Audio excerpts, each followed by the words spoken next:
You know, this problem of porn addiction, sex addiction, really it takes all kinds of forms, is absolutely exploding in modern society, driven largely by the internet.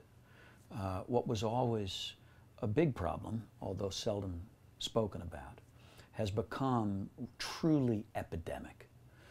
And it's the rare family that is untouched. Still, it comes as a surprise, a shock to a lot of spouses who discover that they have married a person who secretly for some time has been addicted sexually. That can sound like catastrophe. If they're unprepared for it, if they don't have any support, the husband or the wife, whatever the case, the spouse,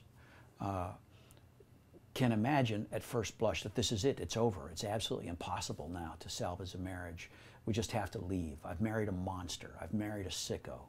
And I remember, you know, my wife, when she first learned about my addiction, she had the typical questions. I mean, she wanted to know, am I sexually attracted to kids? Have I ever messed with our kids? I mean, those are questions that anybody's got to ask.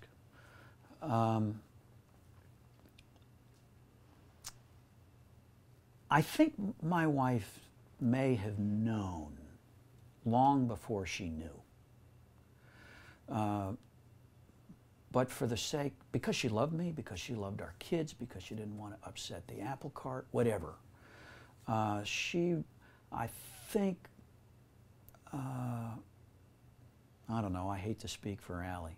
Maybe someday you'll meet her and you can ask her, but I know a lot of spouses are afraid to broach the subject. And it is possible for a spouse just to excuse and pretend and overlook and manage and hope for a long time while their partner flounders in addiction, just because they don't want to face what seems like a catastrophic truth. My wife actually saved my life the day she confronted me. She saved my life. I know our marriage would be over. My life might very well be over if she hadn't finally drawn a line.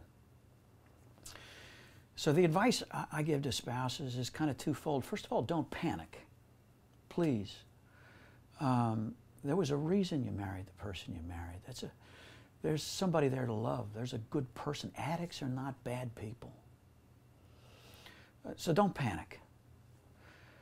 But don't enable either. And don't take responsibility for fixing your spouse. You can't do it. Probably of all the people on the planet, you, by virtue of your relationship, are the least qualified to help. The biggest help you can give is to push your spouse toward real help, toward that healing community, which is out there. Skilled therapists, safe groups. If you'll do it, and if you'll hold tight for a while and not panic, the odds are very, very good that you'll wind up with the spouse you thought you married. My wife will tell you today that she's been married to two guys named Nate Larkin. And as tough as those first 20 years were, she'll say, she'd take him again in a heartbeat to get the last 14.